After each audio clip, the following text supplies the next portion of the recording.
They did not arrive as men. They arrived as a force of history itself, like a geological rupture that does not ask permission, does not recognize innocence, does not pause to understand what it destroys. When the Spanish sails appeared on the horizon, the fate of millions was already sealed, not by battle, not by resistance, but by an idea so absolute that it left no room for coexistence.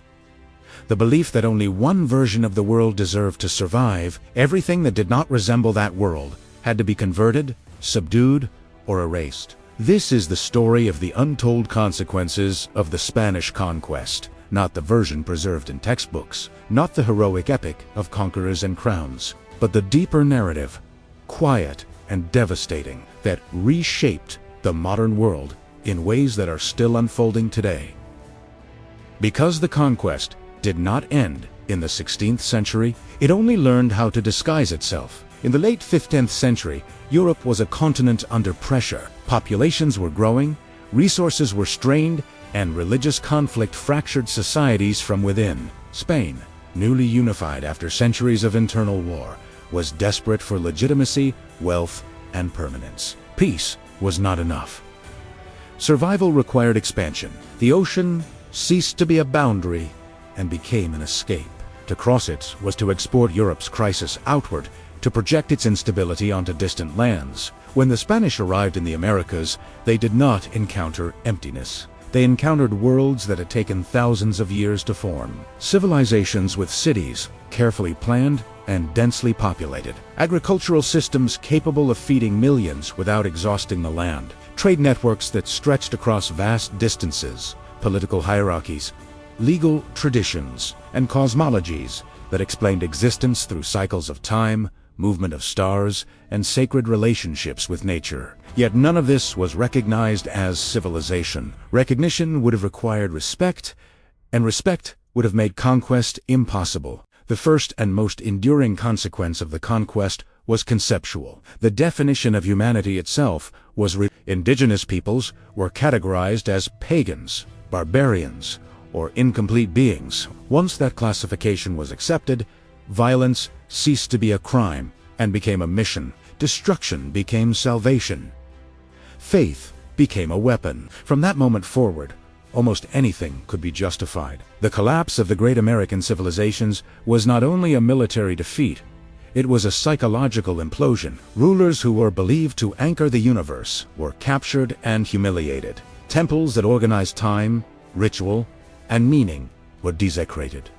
Sacred calendars were disrupted. When the structures that explain reality are shattered, a society loses its ability to interpret the future. The conquest destroyed confidence in the very logic of existence, long before it destroyed bodies. Yet even this devastation was overshadowed by something far more lethal and far less visible. Disease. European illnesses traveled silently across the ocean, embedded in human bodies. Smallpox, measles, influenza, they spread faster than any army. Entire communities vanished without ever encountering a Spaniard. Within a century, some regions lost the vast majority of their population. This was not merely mass death, it was civilizational interruption. When an elder dies, a library disappears. When generations vanish, entire systems of knowledge collapse. Languages were extinguished before they could be recorded. Medical practices refined over centuries were lost forever. Agricultural techniques adapted to specific ecosystems vanished. Humanity did not simply lose people. It lost futures that were never allowed to exist. The scale of this collapse altered the planet itself. Farmland, once cultivated for generations, was abandoned. Forests reclaimed cities and fields. Carbon was absorbed by expanding vegetation in quantities large enough to affect global climate patterns. Rarely in human history has social catastrophe reshaped the environment on such a scale, yet this devastation was never framed as genocide. It was treated as inevitable, as collateral damage of progress. While indigenous populations collapsed, Spain experienced an unprecedented influx of wealth. Silver and gold crossed the Atlantic in unimaginable volumes. For a brief moment, the empire believed it had conquered destiny. But abundance became a trap. The flood of precious metals caused rampant inflation. The economy grew dependent on extraction rather than production. Domestic industries weakened. Innovation slowed. As other European powers invested in science, manufacturing, and trade, Spain poured its colonial wealth into endless wars. Riches that were not produced could not sustain growth. The American goal did not build a durable empire. It created an illusion of power. When that illusion faded, Spain was left indebted, weakened, and unable to adapt to the modern world. The conquest did not only destroy the Americas, it undermined the future of Spain itself. In the conquered territories, a new social order was imposed, not a natural blending of cultures, but a rigid hierarchy engineered through violence. Europeans at the top, mixed populations placed in intermediate roles, indigenous peoples and enslaved Africans at the bottom.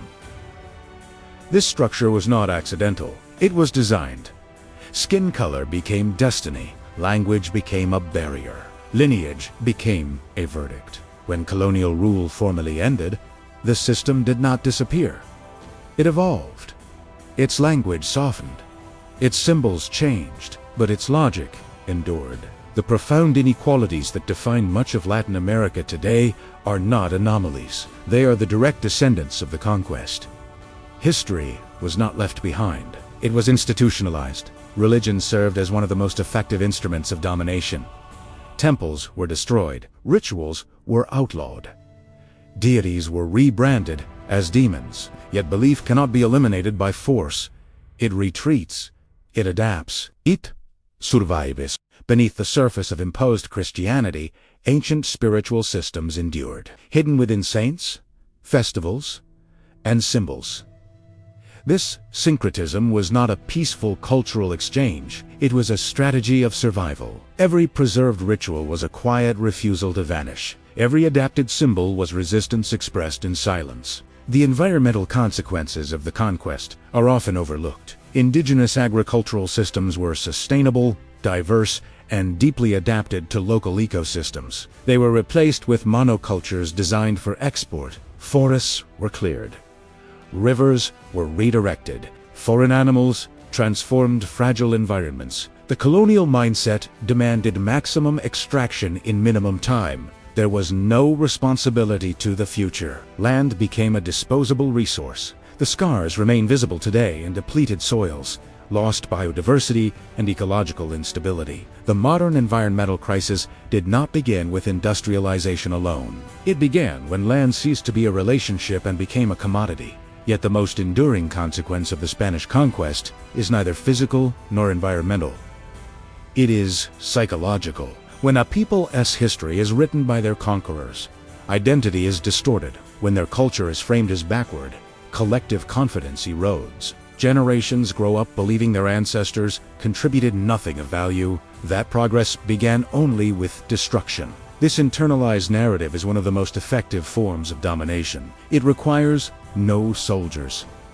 It perpetuates itself. A society disconnected from its true past struggles to imagine alternative futures. It inherits not only material poverty, but a poverty of possibility. And still, the conquest did not fully succeed. Languages survived in whispers. Traditions endured in remote places. Memories passed quietly between generations. Today, ruins emerge from forests. Research reveals the sophistication of societies long dismissed.